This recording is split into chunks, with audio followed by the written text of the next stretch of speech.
মাস গেলে 3 লাখ টাকা ভ্যাকেন্সি খালি আছে, আমি ব্যবস্থা করে দেবো। মাস গেলে কেন্দ্র কেন, সেন্ট্রাল রাজ্য সেন্ট্রাল হার মেনে যাবে। মাসে 3 লাখ আমি জায়গা করে দিচ্ছি, আমি পাওয়াটা দিচ্ছি, আমার সব ও বেচে দেবে। ওরে উনি মাসে 3 লাখ টাকা ইনকাম করতে পারবে। কারণ আস্তে আস্তে আস্তে আস্তে উপরে অফিস আছে। তো যদি কারো মনে বিভ্রান্তি থাকে যে একটা পাওয়াটালা মাস গেলে 3 লাখ কামাচ্ছে, আমি কি করছি, তার জন্য আমার কাছে অফার আছে মাস গেলে 3 লাখ টাকা কামানোর। আজ আমি এমন এক জায়গায় যাব যেখানে গেলে তুমি দেখতে পাবে বেশ কিছু মানুষের ভিড় এবং দেখতে পাবে বেশ কিছু মানুষের হাতে ক্যামেরা, কেউ বা ভিডিও করছে, আবার কেউ বা ফটো তুলছে। হ্যাঁ, একদম সঠিক ধরেছো, আমি কথা বলছি সেই ভাইরাল ব্যক্তি রাজুদা।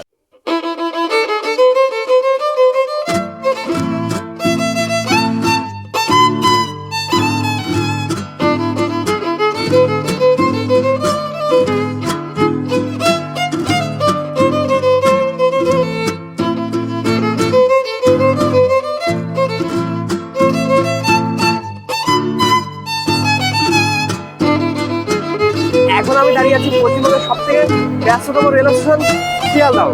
এখান থেকে আমরা যাব এই দিকটাতে, যে এই দিকটা সোজা গেলে একটা ওভার ব্রিজ পড়বে, তোমরা সবাই হয়তো জানো। একেবারে সোজা হেঁটে ওই ওভার ব্রিজের ওখানে চলে যাবে।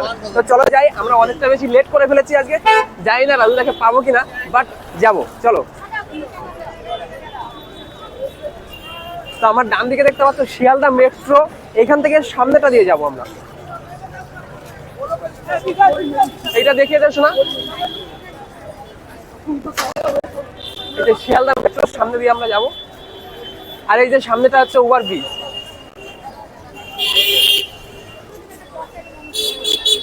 তো দেখতেই পাচ্ছ 2 মিনিটে জাস্ট আমি ব্রিজের সামনে চলে এসেছি।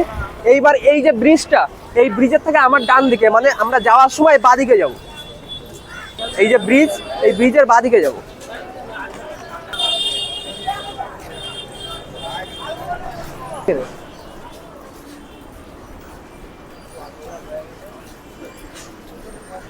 ব্রিজ থেকে বাঁদিকে এসে জাস্ট 1 মিনিট লাগবে না, এরকম একটা বোর্ড দেখতে পারবে বেলেঘাটার। তো এই বোর্ডের এইখান থেকে যে সিঁড়িটা গেছে, এই সিঁড়ির থেকে উপরে যাবে।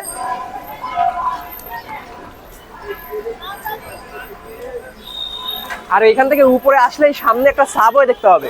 ঠিক সাবওয়ের সামনেটাই ওখানে রয়েছে রাজুদার পরোটার দোকান। তো সামনেই দেখতে পাবো সাবওয়ের লোকের ভিড়, ওটাই হচ্ছে ওখানে রাজুদার পরোটা বিক্রি হচ্ছে। আমি তো আগে কখনো আসিনি, ফার্স্ট টাইম আসছি। আর কিভাবে আসতে হয় সেটাও জানতাম না। আশা করি আমার মতো অনেকেই আছে এখনো কিভাবে আসবে তোমরা জানো না। তো আমি সেটা তোমাদের সঙ্গে ঠিকানাটা শেয়ার করলাম। যদি সহজ হয় তোমাদের পক্ষে, ভিডিওটাকে লাইক করে দিও। আর চলো এবার দেখা যায়, তাড়াহুড়ো করবো না, জাস্ট নর্মাল যেমন খেতে আসো ওরকমই খাবো আমরা। আমি ওখানে গিয়ে নিয়ে আসবো, রাজুদার সঙ্গে যদি পারি তো কথা বললাম, না পারলে দরকার নেই, বাট ওখান থেকে নিয়ে আসবো, খাবো দাবো। আর এই যে জিনিসটা দেখছি, রাজুদার সঙ্গে একটা শুধু ছবি তুলবো বাস, কোনো তাড়াহুড়ো কিংবা কোনো ঝামেলা বা রাজুদার সঙ্গে কথা বলতে হবে এরকম কোনো বিষয় নেই, কারণ এতটা ভিড়ের ভিতরে আমি তাকে ডিস্টার্ব করতে চাই না। তো চলো যাই।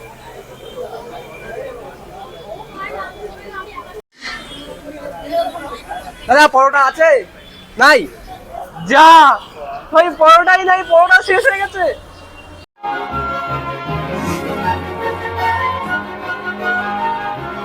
ভাই পরোটা খেয়েছো? খাওনি? শেষ? কোথা থেকে এসেছো? আমরা এদিকে ফেরো। কোথা থেকে? বহরমপুর থেকে। বহরমপুর থেকে পরোটা খেয়ে এসেছো, শেষ? আমিও তো ভাই, আমি তো ভাবছিলাম হয়তো পাবো না, কিন্তু পেয়ে গেছি। আর এখন শুনছি শেষ। ভাই এটা কি হয়ে গেল? টাকা পেয়েছো? তুমিও পাওনি? কোথা থেকে এসেছো? একটিরাবাদ থেকে। দেখো ভাই, কত দূর দূর থেকে লোক এসে পরোটা পাচ্ছে না, ফিরে যাচ্ছে। আমি তো এখান থেকে এসেছি। যাই হোক, আমরা একটু রাজুদার সঙ্গে ফটো তুলে বাড়ি চলে যাই। আর কি করবো, আমরা যখন পরোটা পেলাম না, নাকি? কেন কি আজকে কলকাতার সঙ্গে খেলা আছে, তাই জন্য আজকে পরোটা তাড়াতাড়ি শেষ হয়ে গেছে। কলকাতার সঙ্গে খেলা আছে বলে তাড়াতাড়ি শেষ হয়ে গেছে। আইপিএল? হ্যাঁ, আইপিএল। কোন টিম? SRH KKR। আমি KKR ফ্যান। কেকেআর এর ফ্যান? কেকেআর তো আগের দিন খুব খারাপ ভাবে হেরেছে, কষ্ট পেয়েছিস? খারাপ ভাবে হেরেছে তো। কষ্ট পেয়েছিস কি? পেয়েছে ভাই, কষ্ট পেয়েছে। সব থেকে ফেভারিট প্লেয়ার কোনটা? Andy Russell. Andre Russell? বিদেশি? হ্যাঁ। আর দেশি প্লেয়ারের ভিতরে? রিঙ্কু সিং। রিঙ্কু সিং।